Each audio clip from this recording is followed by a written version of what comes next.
Allez, bonjour à tous, j'espère que vous allez tous très bien. Aujourd'hui, analyse du BTC sur du court terme, analyse d'Ether aussi, on parlera un peu de psychologie, hein, tout le monde qui parlait du dump de Ether suite au déblocage de ces jetons. Et ensuite, on parlera d'un trade que j'ai pris hier sur du court terme, qui est déjà clôturé. Donc voilà, je vous passerai en revue pourquoi je suis rentré en position. Donc sur le BTC, on était globalement bloqué dans un range 1 heure.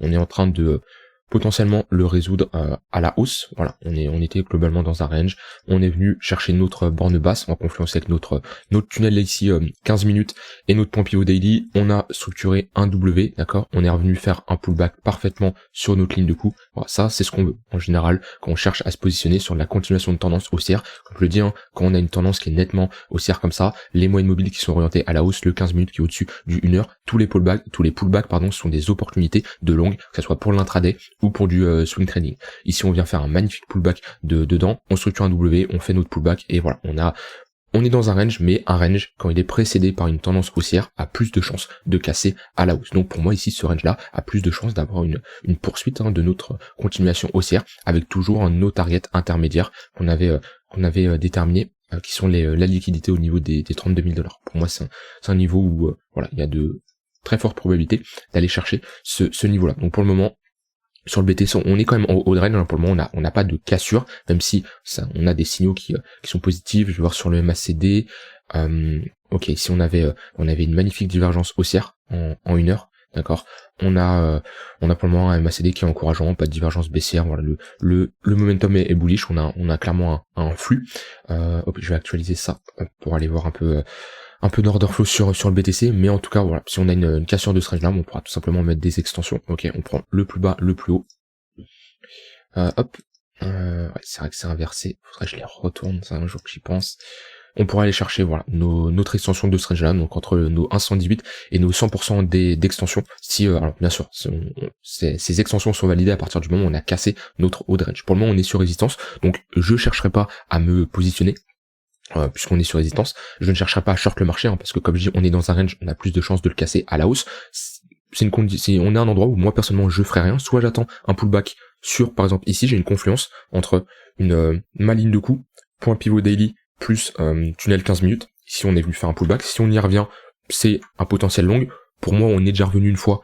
On a ici structuré un creux important, il y a peu de probabilité qu'on y retourne. Donc moi la prochaine étape c'est la cassure de ce range à la hausse, jouer un potentiel pullback, pourquoi pas sur un tunnel 15 minutes qui reviendrait chercher voilà des niveaux. Globalement comme on a fait ici, on a notre cassure. Alors le problème c'est que le marché en ce moment il fait très peu de pullback, dans le sens où il casse, et ça c'est depuis un long moment. Je vais me mettre en 4 heures. Voilà.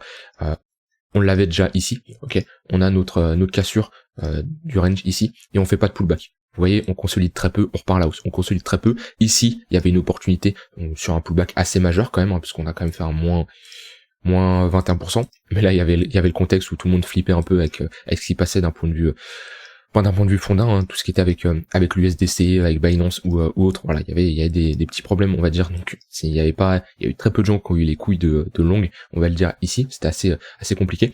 Et voilà, on a très peu de pullback. Ici on attendait les 25 000 $, on les a pas eu. Donc moi honnêtement mes positions spot, tant mieux, hein, parce que j'ai bien accumulé, que ça soit des altcoins ou du BTC dans toute cette zone là.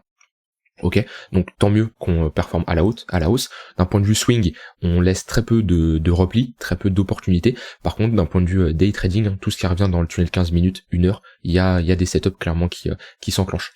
D'un point de vue order flow, on a toujours un ratio short qui est assez important.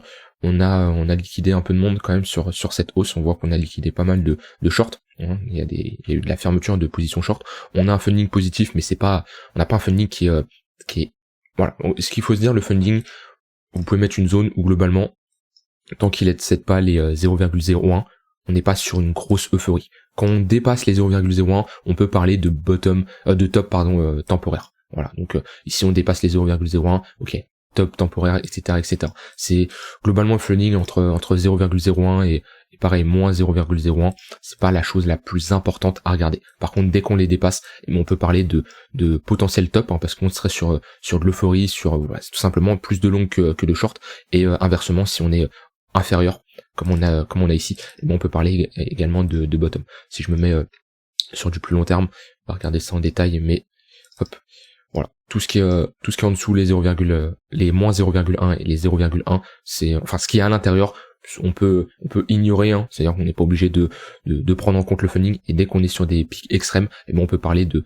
top de marché. Alors bien sûr, hein, c'est un top de marché, ça peut être un top court terme, le temps que le funding repasse en négatif ou autre, mais bon, pour le moment, je vois pas du gros FOMO sur le BTC, mais faut se dire que on commence à sortir, ça je l'ai remarqué aussi, on ressort de notre zone de rechargement, que ça fait un moment depuis qu'on est là, hein, je le dis, hein, la zone pour investir sur le BTC, c'est ici, c'est là où les grosses institutions accumuleront, et il y a de grandes chances de poser un bottom sur cette zone là. On sort des 0,118, ça va être une zone où potentiellement le public, les gens qui ont abandonné le marché ici, et ben se réintéressent au BTC, alors que nous on investit ici, c'est pas une zone pour investir quand on sort de cette zone de rechargement. Nous on en profitera pour prendre nos profits sur les 0,382 ou les 0,118, où là les débutants tout simplement se placeront. Mais voilà, sur du court terme, pas de signe de retournement pour le moment, et on est toujours bullish. Voilà, il y a clairement pas de signe de retournement. Le trade que j'ai pris hier, j'avais tout simplement mes conditions de mon setup qui étaient réunies. Voilà, on était dans une tendance haussière en 1 heure, avec des creux et des sommets de plus en plus haut. On avait ici les moyennes mobiles qui étaient orientés à la hausse, hein. On avait, bon, sur du 1 heure, c'est optionnel, hein, mais on commençait à diverger. C'est pas le plus important, mais sur du 1 heure, on commençait à diverger. Ok. Voilà, sur du 15 minutes, on avait également une divergence haussière entre ce point-là et ce point-là. Voilà, on voit qu'on a un affaiblissement tout simplement des vendeurs. On a une magnifique réaction sur notre point pivot daily. Ok, on est dans notre tunnel 15 minutes, et moi je vais jouer un potentiel long, et je suis rentré en 5 minutes sur la pastille verte de mon WT Cross qui était ici, et j'ai targeté 2,5 ou 3 pour 1. Je crois que j'avais pris la liquidité ici, j'ai été chercher ma liquidité. Voilà, donc bon, mon trade il est resté ouvert la nuit. En général j'aime pas trop ça, mais bon, là je l'ai laissé ouvert. Je me suis pas fait stop là, heureusement, et bon, je suis rentré, voilà, sur cette pastille verte là. J'ai commencé ma session de trading à 21h50, 22h, et heureusement, parce que si je l'avais commencé avant, j'aurais pu rentrer ici, parce que ici j'avais également mes conditions qui étaient réunies pour rentrer, mais je me serais fait stop. Voilà, on serait venu chercher mon stop. Alors après, bon, j'aurais été rentable au final, parce que ce second trade couvre les pertes du premier, hein. C'est pour ça le plus important, c'est d'avoir un bon risk reward. Ne risquez pas 1 pour gagner 1, c'est complètement stupide. Minimum 2 voire 3 pour 1 de risk reward. Mais voilà, pour le moment j'attendrai un pullback, hein. Pareil, si on serait revenu ici, j'aurais pu avoir un setup qui s'enclenche. Même ici j'étais pas devant les écrans, mais j'aurais pu avoir un setup de long qui s'enclenche ici, avec cette divergence haussière. Hop là. Tac, cette divergence haussière entre ces deux points, la pastille verte ici, réaction sur le point pivot daily, on structure ici des W, j'aurais pu avoir un setup qui s'enclenche, mais j'étais pas devant les écrans, on peut pas toujours être là au bon moment, ça fait partie du processus, mais voilà, c'était un trade que j'ai pris hier. Pour le moment, je chercherai pas à me positionner en long d'un point de vue sur du day trading. Pourquoi? Parce qu'on est beaucoup trop haut, j'attendrai des pullbacks sur des niveaux. Voilà, si on revient chercher pour le moment, si on faudrait revenir ici, hein, globalement, pour quelque chose m'intéresse, un long potentiel. Ici on casse notre point pivot daily, mais on est toujours trop haut pour le moment, et c'est pas, faudrait pousser à la divergence haussière. Ici j'aurais pas de setup qui pourrait s'enclencher, donc à voir dans les prochains jours. Mais si demain on a un point pivot daily, par exemple ici, on a un tunnel 15 minutes qui l'accompagne, et voilà, on fait un pullback à l'intérieur, et moi je pourrais avoir un setup également qui s'enclenche. Pour le moment la tendance est haussière, je cherche à long, je ne fais pas de contre-tendance, ça c'est pas dans mon profil de faire du trading à contre-tendance. On est dans une tendance haussière, j'accompagne le marché, le flux est haussier, je l'accompagne tout simplement. Alors, je voulais voir également Ether. Donc Ether, lui, très intéressant. Tout le monde s'attendait au déblocage des jetons, que l'Ether allait dump, parce que tous ceux qui ont bloqué leurs jetons, ils allaient vendre. Il y a aucune raison qu'ils allaient vendre. Il va y avoir des ventes, bien entendu, mais tout le monde parlait de la plupart des jetons qui allaient être vendus. C'est des gens qui en ont accumulé depuis un moment, qui ont accepté de bloquer ces jetons pendant quelques années. Ils vont pas vendre dans une zone d'achat, d'accord? On est sur Ether dans une zone d'achat, on commence également à s'en sortir, nos zones de rechargement, les gens vont pas ici vendre leurs jetons aux grosses institutions qui eux accumulent, d'accord? On serait sur un prix ici, hop, on serait ici, voire ici. Je vous dirais, ok, ça peut être un signal où on peut faire un top de marché. Ici on est dans une zone d'accumulation, ils vont pas vendre, ils sont pas débiles. Et surtout c'est des gens, ils ont pas bloqué des Ethers pour faire de l'argent. Bon, ça participe, mais c'est des gens qui croient au projet pendant très longtemps sur d'Ether. Et voilà, pour moi je trouvais ça stupide, et je l'ai dit d'ailleurs dans le Discord, je l'ai clairement dit que je m'attends pas à un scénario baissier suite à l'unlock des jetons, et on a même un scénario aussi, donc c'est encourageant. Attention, on est sur résistance sur Ether, parce qu'on s'approche de notre précédent sommet, ok, on est sur un point pivot yearly, donc méfiance. Je ne chercherai pas à longue le marché ici. Est-ce que personnellement je chercherai à le short? Pas du tout. Pour le moment, pas du tout. Si on commence ici, parce qu'on a un affaiblissement ici qui est pas validé, on a une divergence baissière qui est pas validée. Pourquoi? Parce que si on fait ça, et qu'on fait ça, il n'y a plus de divergence baissière. Par contre, si on commence à buter sur cette résistance, on commence à structurer ici une distribution, là, il pourrait y avoir un setup de short pour revenir à minima sur la zone des $1700. Donc, pour le moment, je ne cherche pas à short le marché, parce qu'en 4 heures, on a un flux haussier, et je lui dis assez souvent, ne luttez pas quand un flux est haussier, ne luttez pas à chercher à short le mouvement, c'est complètement stupide. Voilà, c'est comme ici, ne luttez pas à short le mouvement. On a un flux, un momentum qui est très puissant, c'est stupide. Et ben là, ne cherchez pas. Par contre, si on commence à avoir un affaiblissement, ok, on structure ici un M, et ben on peut avoir une opportunité de short. Ça peut être une zone également de prise de profit. Ceux qui sont rentrés ici, après ça dépend toujours de votre horizon de temps, si vous êtes rentré sur du long terme, sur du swing ou pas. Si vous êtes rentré sur du long terme, horizon de temps 1 an, 2 ans, non, vous visez des targets beaucoup plus hautes. Si vous êtes rentré sur du swing, sur des cassures de niveau ou autre, et ben là on peut être clairement sur une zone de prise de profit, parce qu'on est pas loin d'un x2 de notre investissement de base. Donc voilà, ça peut être une zone de prise de profit. Et je le répète, sur Ether, moi c'est le niveau qui m'intéresse le plus, cette cassure. Parce que je le dis et je le redis, si on a une clôture monthly au-dessus de ce niveau-là, pour moi, ici, j'ai un bottom très long terme sur Ether, comme on a un W monthly, comme le W qu'on a fait ici. D'accord?